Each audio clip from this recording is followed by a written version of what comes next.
दोस्तों हरियाणा के बहादुरगढ़ से एक ऐसी पत्नी की स्टोरी निकलकर सामने आई है जिसे सुनकर आपकी रूह तक भी कांप जाएगी। क्योंकि ये बेवफा पत्नी पहले तो अपने पति की करती है, फिर उसकी बॉडी के कई भी कर देती है और इतना ही नहीं, फिर ये महिला उसी बॉडी के पास बैठकर टीवी देखती है। लेकिन कोई महिला इतनी ज्यादा बेरहम कैसे हो सकती है, चलिए जानते हैं आज की इस स्टोरी में। तो दोस्तों आपको ये पूरी स्टोरी समझने के लिए जाना होगा साल 2012 में। गाइस साल 2012 में दिल्ली के पास हरियाणा के बहादुरगढ़ इलाके के आषाढ़ा गांव में रहने वाले बलजीत की शादी पूजा नाम की एक लड़की के साथ होती है। हालांकि दोस्तों पूजा की ये बलजीत के साथ दूसरी शादी थी। पूजा की इससे पहले किसी और के साथ भी शादी हुई थी, लेकिन पूजा ने उसको तलाक दे दिया था और अपने पहले पति को तलाक देने के बाद पूजा ने बलजीत से दूसरी शादी की थी। दोस्तों बलजीत दिल्ली के जल बोर्ड में ठेकेदारी का काम किया करता था। हालांकि दोस्तों शादी के काफी दिनों के बाद तक तो सब कुछ बिल्कुल सही चलता है, लेकिन दोस्तों वक्त के साथ पूजा की रिलेशन बनाने की तरफ बढ़ने लगती है। लेकिन बलजीत हमेशा ही अपने काम में व्यस्त रहता था और बलजीत ज्यादातर अपने घर से बाहर ही रहा करता था। लेकिन दोस्तों पूजा के माँ बनने के बाद तो बलजीत अपने आप को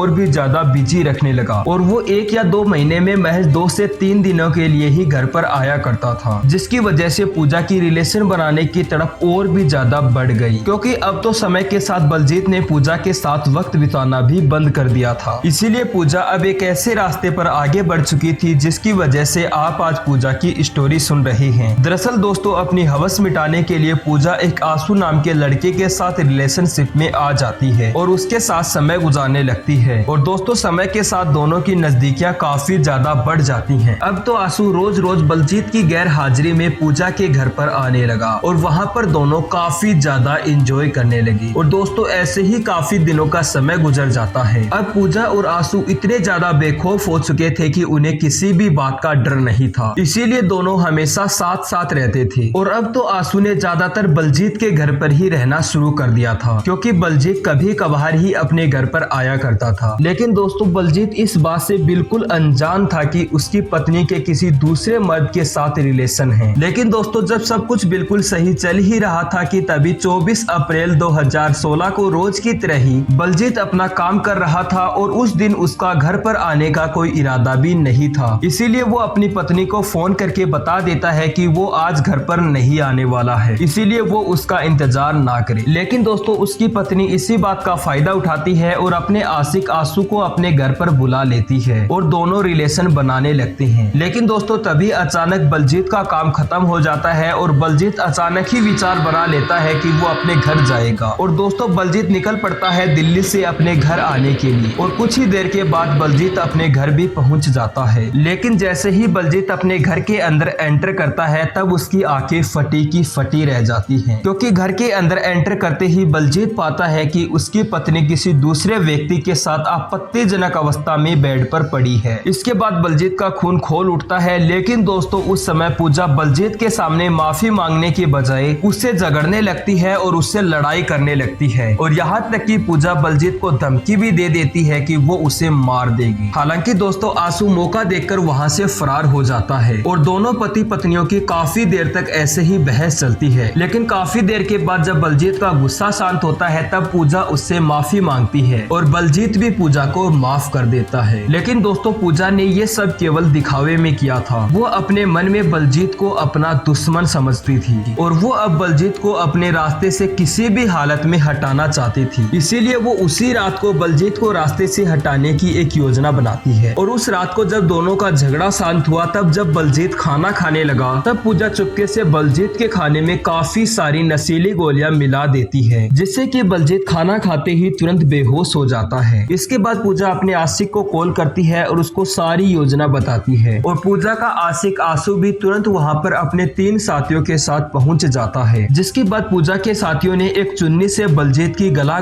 कर बेरहमी से उसकी हत्या कर दी। फिर वहाँ से सभी फरार हो गई और पूजा अपनी पति की बॉडी के पास बैठकर टीवी देखने लगी। और पूजा अगले 2 दिन तक ना ही तो अपना घर खोलती है और ना ही अपने घर से बाहर जाती है और इन 2 दिनों में पूजा अपनी पति की बॉडी के पास ही रहती है। हालांकि दोस्तों इस घटना के 2 दिन बीत जाने के बाद पूजा को लगता है कि अब इस बॉडी को ठिकाने लगा देना चाहिए। लिए। इसीलिए पूजा अपने आशिक को कॉल करती है और दोनों मिलकर एक योजना बनाते हैं और पूजा का आशिक और पूजा मिलकर उस बॉडी के टुकड़े कर देते हैं और उन आधे टुकड़ों को उसी कमरे में गड्ढा खोदकर दबा देते हैं। लेकिन दोस्तों जब वो ये सब कर ही रहे थे कि तभी वहाँ पर कुलजीत सिंह और उसकी बहन बबीता आ जाती है जो कि बलजीत के भाई बहन थे। और जैसे ही वो घर के अंदर एंटर करते हैं तब जो उन्होंने ये नजारा देखा तो ये देखकर वो जोर जोर से चिल्लाने लगी, जिनकी आवाज सुनकर अड़ोस पड़ोसी वहाँ पर इकट्ठा हो गए। हालांकि उस समय आंसू मौके का फायदा उठाकर भाग जाता है, जिसके बाद अड़ोस पड़ोसियों के द्वारा पुलिस को कॉल किया गया और पुलिस तुरंत मौके वारदात पर पहुंचती है और पुलिस के द्वारा इस पूरे मामले की छानबीन की जाती है और पुलिस बलजीत की बॉडी को तुरंत पोस्टमार्टम के लिए भेज देती है और पूजा को मौके से ही गिरफ्तार कर लिया जाता है। और करीब 3 से 4 दिन रिमांड पर चढ़ाने के बाद पूजा अपना मुंह खोलती है और अपना अपराध कबूल कर लेती है और अपने 4 और साथियों का नाम बताती है। और पूजा पुलिस को यह भी बताती है कि उसने ये पूरी घटना कैसे अंजाम दी। और दोस्तों इसके बाद पुलिस के द्वारा आंसू और उसके 3 और साथियों को असाड़ा गांव से गिरफ्तार कर लिया जाता है और आज ये सभी अपराधी जेल की सलाखों के पीछे अपने गुनाहों की सजा काट रहे हैं। खैर दोस्तों आपका इस पूरी स्टोरी के बारे में क्या बोलना है नीचे कमेंट सेक्शन में जरूर बताना और ऐसे ही मजेदार वीडियो के लिए प्लीज हमारे चैनल को सब्सक्राइब जरूर करें। तो थैंक यू गाइस, मिलता हूँ नेक्स्ट वीडियो में। सो बाय बाय।